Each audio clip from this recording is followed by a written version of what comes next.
akbar kabira walhamdulillahi katsira wa subhanallahi bukratan wa asila. Alhamdulillahil halimil ladzi la yajuzu qadaya. Al-jawwadul ladzi la ya'udu fi 'ataya. Alladzi shamala ihsanu wa lutfu wa 'amma imtinanu wa 'atfu. Ahmadu 'ala ni'amihi wa ashkuru 'ala ismihi. Wasta'inu 'ala ta'diyati syukrihi wal wuquf inda nahyi wa amri wastighfaru istighfar man asa'a waqtara wa 'arif anna sidqa yunjihi fa'tarab wa uminu bihi imanuhum penuh kebersamaan walau dalam perbedaan. Ada yang datang berjalan kaki, memakai kendaraan, berjalan cepat dan memakai tongkat, laki-laki dan perempuan, tua muda, yang sedih atau bergembira, semua datang untuk berjamaah bersama di hamparan bumi Allah Subhanahu wa taala guna menghidupkan sunnah sebagai bukti rasa cinta kita kepada Rasulullah sallallahu alaihi wasallam. Sementara saudara-saudara kita yang menjadi tamu Allah di tanah suci dengan busana ihram yang sama, mereka sedang berjuang melaksanakan rangkaian ibadah haji. Tanggal 8 Zulhijjah mereka bertolak dari Mekah menuju Arafah. Kemudian pada tanggal 9 Zulhijjah mereka setelah tergelincir matahari mereka melaksanakan wukuf di padang Arafah, dan pada malam harinya mereka mabit di Musdalifah sambil mengumpulkan batu kerikil untuk keluar jumrah di Mina pada tanggal 10, 11, 12, 13 Zulhijjah. Sungguh pemandangan yang sangat menakjubkan yang akan mengingatkan kita pada saat kita berada di padang mahsyar nanti. Ya Allah, semoga saudara-saudara kami yang sedang bertamu ke rumahmu diberikan kemudahan dan kelancaran serta kesabaran dan dapat kembali ke tanah air mereka dalam keadaan makmur. Amin, amin ya rabbal alamin. Allahu akbar, Allahu akbar, Allahu akbar. Bulan ini adalah bulan Zulhijjah, di mana di dalamnya ada beberapa kejadian-kejadian dalam sejarah Islam. Dalam sebuah hadis Rasulullah SAW menerangkan, Nabi Adam alaihissalam diterima taubatnya oleh Allah Subhanahu wa taala pada tanggal 1 Zulhijjah setelah 300 tahun berdoa dan bertobat kepada Allah Subhanahu wa taala. Doa Nabi Yunus alaihissalam diijabah oleh Allah Subhanahu wa taala dan dikeluarkan dari perut ikan pada hari kedua bulan Zulhijjah. Pada hari ketiga doanya Nabi Zakaria alaihissalam dikabulkan oleh Allah Subhanahu wa taala yang menginginkan seorang putra, padahal Nabi Zakaria waktu itu sudah berumur 120 tahun. Pada bulan ini pula, yakni pada tanggal 4 Zulhijjah, Nabi Isa alaihissalam dilahirkan oleh ibunya Maryam di sudut kota Bethlehem atau Bethlehem dalam keadaan sehat meski sempat menggegerkan kaumnya. Pasalnya adalah ia terlahir dari rahim seorang wanita yang masih perawat. Demikian pula Nabi Musa alaihissalam pada hari kelima di bulan Zulhijjah dilahirkan dengan nama Yakub di desa Usul Mesir. Beliau kemudian diasuh oleh Fir'aun dan bertolak dan berbelok menentang Fir'aun karena keangkuhan dan kesombongannya. Kemudian pada tanggal 6 Zulhijjah Allah Subhanahu wa taala membuka pintu kebaikan kepada Nabi Muhammad sallallahu alaihi wasallam. Maka barang siapa yang berpuasa pada tanggal 6 Zulhijjah, Allah akan menurunkan rahmat-Nya dan terhindar dari siksa selama-lamanya. Tanggal 7 Zulhijjah pintu-pintu neraka ditutup dan dikunci dan baru dibuka kembali setelah hari ke-10 dari bulan Zulhijjah. Maka barang siapa yang berpuasa pada tanggal 7 Zulhijjah maka akan terhindar dari 30 pintu kesusahan dan dibukakan baginya 30 pintu kemudahan. Tanggal 8 Zulhijjah Allah memerintahkan Nabi Ibrahim alaihissalam untuk membangun Ka'bah, dan ketika bangunan Ka'bah telah selesai, Nabi Ibrahim merenung apakah yang ia lakukan akan mendapatkan pahala atau tidak. Maka disebutlah hari ke-8 dari bulan Zulhijjah Yaumut Tarwiyah, yang artinya hari merenung atau hari berpikir. Di riwayat yang lain juga disebutkan bahwa Nabi Ibrahim mendapat tugas dari Allah Subhanahu wa taala untuk menyembelih Ismail. Maka seharian Nabi Ibrahim berpikir, apakah perintah ini benar-benar datangnya dari Allah Subhanahu wa taala atau bisikan syaitan yang ingin merusak keharmonisan rumah tangganya. Maka barang siapa yang berpuasa pada tanggal 8 Dzulhijjah atau Yaumut Tarwiyah, Allah akan memberikan pahala yang nilainya hanya Allah lah yang tahu. Tanggal 9 Dzulhijjah, Nabi Ibrahim yakin betul bahwa mimpinya di malam ke-9 itu benar-benar datangnya dari Allah, bukan dari syaitan. Hal ini disebut dengan Yaum Arafah, artinya untuk mengetahui bahwasanya hari itu adalah, bahwasanya mimpi itu adalah benar-benar perintah dari Allah Subhanahu wa taala. Maka barang siapa yang berpuasa pada tanggal 9 Dzulhijjah atau puasa Arafah, maka Allah akan mengampuni dosa-dosanya selama 1 tahun yang telah lalu dan 1 tahun yang akan datang. Ma'asyiral muslimin, jemaah salat Idul Adha rahimakumullah. Namun demikian, kejadian yang besar yang tak mungkin dilupakan oleh umat Islam di seluruh dunia adalah tarikh atau sejarah ketaatan dan ketakwaan Nabi Ibrahim alaihissalam beserta keluarganya yang kita peringati pada hari ini. Di dalam kehidupan ini, seringkali harta bisa membuat manusia lupa pada Allah Subhanahu wa taala yang Maha Kaya. Seringkali pangkat dan jabatan, kedudukan menjadikan manusia semakin jauh dari zat yang memberi pangkat dan jabatan. Namun yang paling banyak kita jumpai adalah kecintaan seseorang kepada istrinya, kepada anaknya, mampu mengurangi kecintaan dan ibadahnya kepada Allah Rabbul Izzah.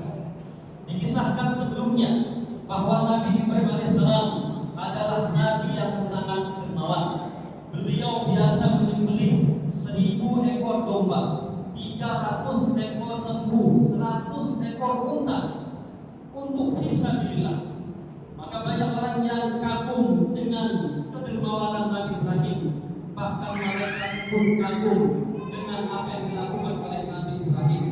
Maka mendengar dan melihat kekaguman mereka, Nabi Ibrahim berkata, kalau saja aku punya seorang anak dan Allah meminta agar aku untuk mengorbankannya, maka niscaya akan aku korbankan.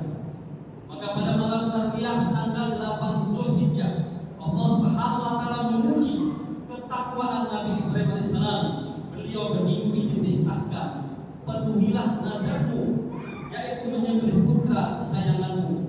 Waktu itu Nabi Ibrahim belum yakin dan masih berpikir, apakah perintah ini datangnya dari Allah Subhanahu wa taala atau hanya bisikan dari syaitan yang ingin merusak keharmonisan umat tangganya. Ma'asyiral muslimin, jemaah salat Idul Adha rahimakumullah. Idul Adha yang kita rayakan, yang dirayakan oleh umat Islam di seluruh dunia pada setiap bulan Dzulhijjah, merupakan hari raya yang sangat identik dengan dua ibadah, yaitu ibadah haji dan ibadah kurban. Dalam tuntunan agama Islam, kedua ibadah ini memang hanya bisa dilakukan pada bulan Dzulhijjah. Hari raya Idul Adha, haji dan kurban juga tidak bisa dipisahkan dari kisah perjalanan hidup Nabi Ibrahim beserta keluarganya, karena banyak peristiwa yang mewarnai kehidupannya diabadikan dalam ritual ibadah haji dan kurban. Pada kesempatan khutbah kali ini, mari kita menambah kilas kembali dan menelusuri kembali kisah perjalanan dan perjuangan hidup yang dialami oleh kakek moyang Nabi Muhammad SAW yang berkaitan erat dengan ibadah haji dan kurban. Dengan mengenal kembali perjuangan Nabi Ibrahim, diharapkan kita mampu mengambil ibrah, mengambil hikmah dan nilai-nilai spiritual sebagai modal dalam menjalani kehidupan ini. Dengan memahami sejarah ini, mudah-mudahan kita juga bisa termotivasi untuk bisa melaksanakan ibadah haji dan kurban yang semua umat Islam pasti mengidam-idamkannya. Allahu Akbar, Allahu Akbar, Allahu Akbar, walillahil hamd. Kita awali kisah perjalanan dan perjuangan keluarga Nabi Ibrahim dan istrinya yang bernama Siti Hajar. Di di saat Allah Subhanahu wa taala menganugerahi mereka seorang putra yang sudah lama mereka idam-idamkan. Kelahiran putra yang diberi nama Ismail diiringi dengan perintah dan cobaan dari Allah Subhanahu wa taala untuk menempatkan setiap hajat dan Ismail di daerah lembah yang tandus dan gersang. Kisah ini diabadikan dalam Al-Quran surat Ibrahim ayat 37. Rabbana inni askantu min dzurriyyati biwadin ghairi dzi dzar'in 'inda baitikal muharram Rabbana liyuqimus shalah waj'al af'idatan minan nas tahwi ilaihim warzuqhum minas samarat la'allahum yashkurun. Ya Allah ya Rabb kami, sesungguhnya aku telah menempatkan sebagian keturunanku di lembah yang tidak ada tanamannya dan berada di sisi rumah Baitullah yang dihormati. Ya Allah, demikian itu kami lakukan agar mereka melaksanakan sholat, maka jadikanlah hati sebagian manusia cenderung kepada mereka dan anugerahilah mereka buah-buahan. Mudah-mudahan mereka bersyukur. Saat tinggal di lembah itu, suatu hari Siti Hajar kehabisan air minum hingga tidak bisa menyusui Ismail. Ia pun mencari air di sana kemari sambil berlari-lari kecil antara Bukit Safa dan Marwah sebanyak 7 kali. Peristiwa inilah yang kemudian diabadikan menjadi salah satu rukun haji, yakni sa'i atau lari-lari kecil antara Bukit Safa dan Marwah. Di tengah kesusahan itu Allah Subhanahu wa taala menurunkan pertolongan melalui mata air yang muncul dari tanah tepat di bawah kaki Ismail yang saat itu sedang menangis kehausan. Di tempat inilah keluar air yang penuh berkah yang sampai saat ini bisa terus dinikmati oleh umat muslim di seluruh dunia, bernama air Zam-Zam. Cobaan keluarga Nabi Ibrahim tidak berhenti sampai di situ. Nabi yang berjuluk Khalilullah, kekasih Allah, mendapatkan perintah dari Allah Subhanahu wa taala melalui mimpi untuk menyembelih putra kesayangannya Ismail. Perintah ini juga menjadi sebuah ujian keimanan dan ketakwaan Nabi Ibrahim kepada Allah Subhanahu wa taala, karena sebelumnya ia pernah mengeluarkan janji bahwa jika Allah menghendaki Ismail untuk dikorbankan, maka aku akan melakukannya. Perintah itu pun akhirnya benar-benar datang kepadanya. Awalnya ketika bermimpi diperintahkan untuk menyembelih Ismail, Ibrahim masih merasa ragu. Ia pun melakukan perenungan dan berpikir, apakah ini benar-benar perintah dari Allah Subhanahu wa taala? Ya tarawa Ibrahim arwa min Allah aminas syaitan, yang akhirnya kita kenal dengan yaumul tarbiyah. Peristiwa ini kemudian diabadikan dengan nama tarbiyah, yakni hari perenungan, di mana kita disunahkan berpuasa pada tanggal 8 Zulhijjah. Dalam hadis disebutkan, man shallallahu alaihi minal ajri ma la ya'lamu illallah. Barang siapa berpuasa pada hari tarbiyah, maka dia akan mendapatkan pahala yang besar yang tidak ada yang mengetahui kecuali Allah Subhanahu wa taala. Keesokan harinya pada tanggal 9 Zulhijjah, setelah perenungan ini, kemudian hilanglah keraguan-keraguan itu karena Nabi Ibrahim bermimpi dengan hal yang sama, yaitu menyembelih Ismail dan tahu jika ini adalah benar-benar perintah dari Allah Subhanahu wa taala. Arafa Ibrahim annahu min Allah. Yakinlah Nabi Ibrahim alaihissalam bahwa mimpi itu benar-benar datangnya dari Allah Subhanahu wa taala. Peristiwa ini yang kemudian diabadikan dengan nama hari Arafah, yang berarti mengetahui, di mana kita juga disunahkan berpuasa pada tanggal 9 Zulhijjah. Anna Rasulullah sallallahu alaihi wasallam suila an shaumi yaumi Arafah wa qala yukaffiru sanatal madiyah wal baqiyah. Bahwa Rasulullah sallallahu alaihi wasallam ditanya tentang puasa Arafah, maka beliau menjawab, barang siapa berpuasa pada hari Arafah, maka Allah akan menghapus dosa-dosanya 1 tahun sebelumnya dan sesudahnya. Allahu Akbar, Allahu Akbar, Allahu Akbar, walillahil hamd. Pada malam ketika Nabi Ibrahim bermimpi lagi dengan mimpi yang sama, maka beliau bertekad untuk memenuhi nazarnya, yaitu menyembelih putra kesayangannya. Maka pada hari pelaksanaannya disebut dengan Yaumul Nahar, hari pelaksanaan penyembelihan. Setelah Nabi Ibrahim tahu dan yakin perintah itu datang dari Allah, berdiskusi dengan Ismail. Dialog bersejarah antara ayah dan anak ini diabadikan dalam Al-Quran surat As-Saffat ayat 102. Falamma balagha ma'ahu sa'yu qala ya bunayya inni ara fil manam anni atba'uka fanzur madza tara. Qala ya abati innal ma tu'mar satajiduni insyaallah minas sabirin. Ketika anak itu sampai pada umur ia sanggup bekerja bersama Ibrahim, berkata, wahai anakku, sesungguhnya aku bermimpi bahwa aku menyembelihmu, maka pikirkan apa pendapatmu. Ismail menjawab, wahai ayahku, lakukan apa yang diperintahkan oleh Allah kepadamu, insyaallah aku mendapatimu bersama orang-orang yang sabar. Akhirnya hari itu pun datang ketika Ibrahim dengan keimanan dan ketakwaan serta Ismail dengan keyakinan akan melaksanakan prosesi penyembelihan. Pada waktu itu setan juga terus membisikkan kepada Ibrahim, Ismail dan juga Siti Hajar untuk tidak usah menjalankan perintah Allah Subhanahu wa taala.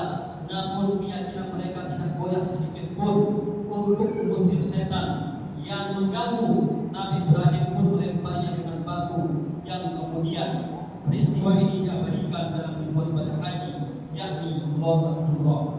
Ketika detik-detik Ibrahim akan menyembelih Ismail, tiba-tiba Allah Subhanahu wa taala berfirman dan memerintahkan Ibrahim berhenti, tidak menyembelih Ismail. Firman ini termaktub dalam Al-Quran surah As-Saffat ayat 107 sampai dengan 110. Wa fadainahu bidzabhin adzim wa barakna alaihi fil akhirin. Salamun ala Ibrahim kadzalika najzil muhsinin. Kami menebusnya dengan seekor hewan sembelihan yang besar. Kami mengabadikan untuknya pujian bagi orang-orang yang datang kemudian. Salam sejahtera untuk Ibrahim. Demikianlah kami memberi balasan kepada orang-orang yang berbuat kebaikan. Atas perintah ini malaikat Jibril yang membawa hewan untuk disembelih sebagai pengganti Ismail pun berseru, Allahu Akbar, Allahu Akbar, Allahu Akbar. Takbir ini disambut oleh Ibrahim dengan La ilaha illallah wallahu akbar, yang kemudian disambung Ismail Allahu Akbar walillahil hamd.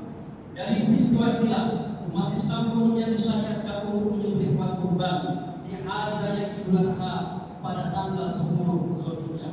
Peristiwa ini juga menegaskan bahwa seseorang dilarang keras untuk mengalirkan darah manusia. Allahu Akbar, Allahu Akbar, Allahu Akbar walillahil hamd.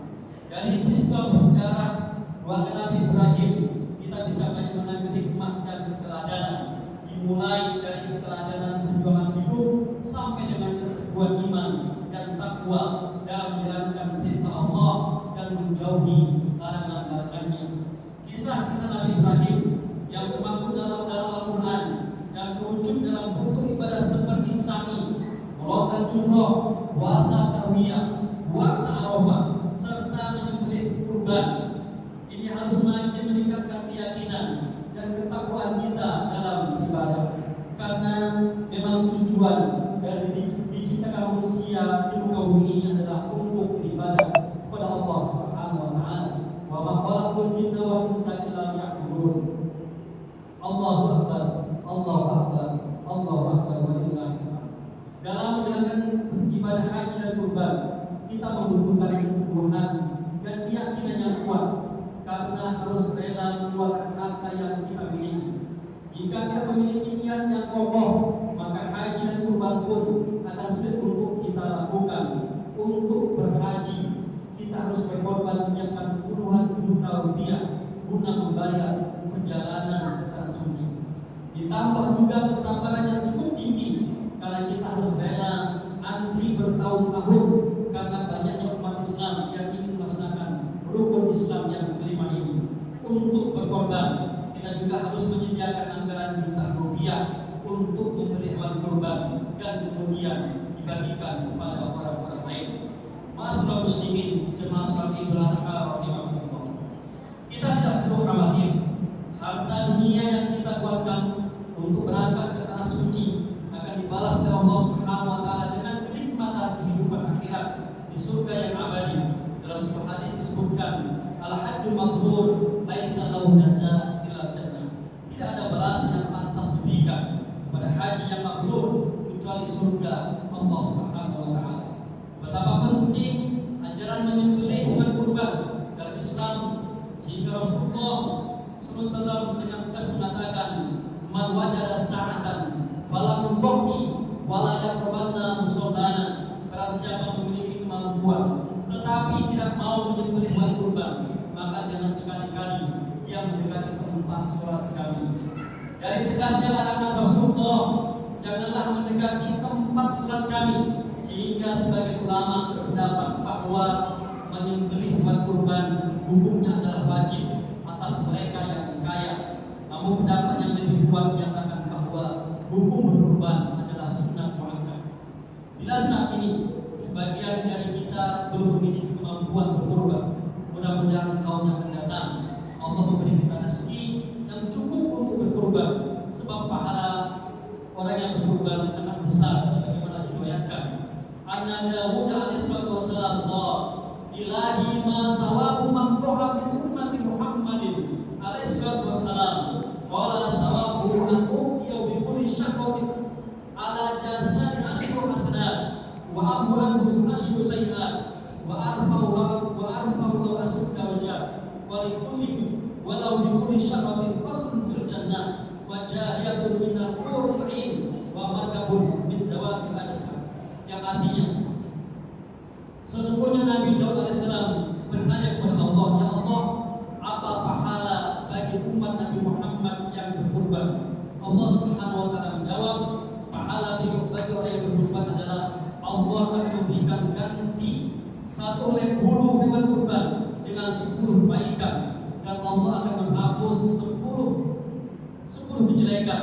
Allah akan mengangkat derajatnya 10 derajat, dan setiap helai bulu kurban akan diganti di akhirat dengan sebuah istana di surga, dan 1 bidadari yang cantik jelita, dan 1 hewan tunggangan yang bersayap.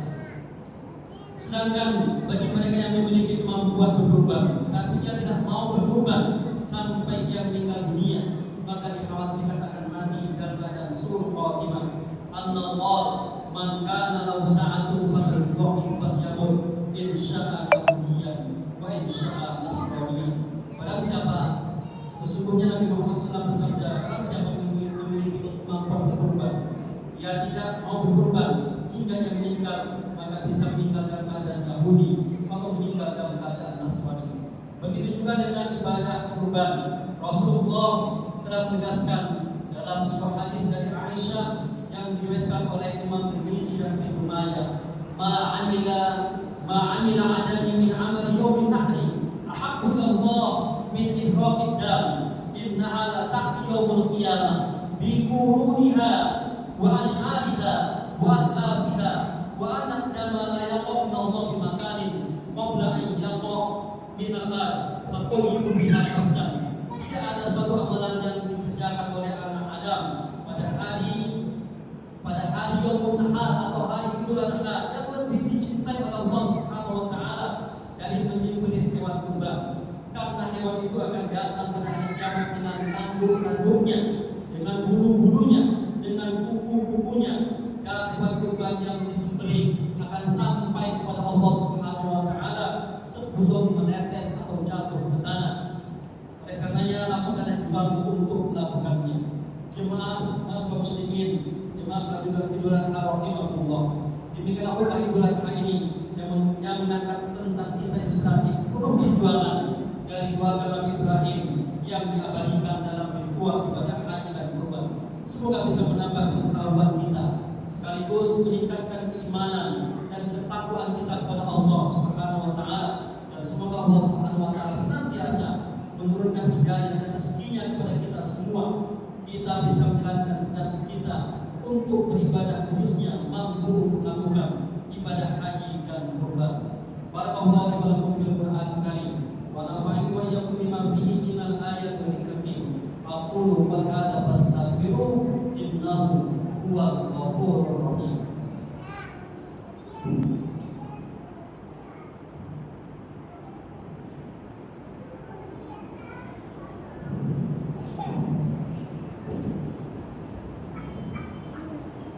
Allahu Akbar, Allahu Akbar, Allahu Akbar, Allahu Akbar, Allahu Akbar. akbar. Allahu akbar.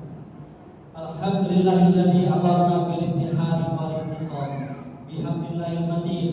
Asyhadu an la ilaha la syarika lah. Iyyaka na'budu wa iyyaka nasta'in. Wa asyhadu anna Muhammadan abduhu wa rasuluh al-mab'uts rahmatan lil alamin. Allahumma shalli wa sallim ala abdika wa rasulika Muhammadin wa ala alihi wa sahbihi ajma'in. Amma ba'd. Fa ya ibadallah ittaqullaha mastata'tum wa'lamu anna Allah amarakum bi amrin bada fi kursi wa sanna bi malaikatin musabbihati bi kursi wa qala ta'ala fi kitabil karim. A'udzu billahi minasyaitonir rajim. Inna Allaha wa malaikatahu yusholluna 'alan nabi. Ya ayyuhalladzina amanu shallu 'alaihi wa sallimu taslima. Allahumma shalli 'ala sayyidina Muhammad wa 'ala ali sayyidina Muhammad kama shallaita 'ala sayyidina Ibrahim wa 'ala ali sayyidina Ibrahim wa barik 'ala sayyidina Muhammad wa 'ala ali sayyidina Muhammad kama barakta 'ala sayyidina Ibrahim wa 'ala ali sayyidina Ibrahim fil 'alamin innaka Hamidum Majid. Allahumma ighfir lil muslimina wal muslimat wal mu'minina wal mu'minat al ahya'i minhum wal amwat bi rahmatika ya arhamar rahimin. Allahumma inna nas'aluka ridhaka wal jannah wa na'udzubika min sakhatika wan nar. Allahumma ighfir lana dhunubana wa li walidina warhamhum kama rabbawna shighara. Allahumma a'inna ala dhikrika wa syukrika wa husni ibadatika ya rabbal alamin. Allahumma rzuqna ziyarata baitika mu'azzam wa rasulika mukarram hazal amr fi kulli amin bi ahsanil hal. Rabbana la tuzigh qulubana ba'da idh hadaytana wa hab lana min ladunka rahmah innaka antal wahhab. Rabbana atina fid dunya hasanah wa fil akhirati hasanah wa qina adzabannar. Bi fadlika subhana rabbika rabbil izzati amma yasifun wa salamun alal mursalin walhamdulillahi rabbil alamin. Assalamualaikum warahmatullahi wabarakatuh. Waalaikumsalam warahmatullahi wabarakatuh.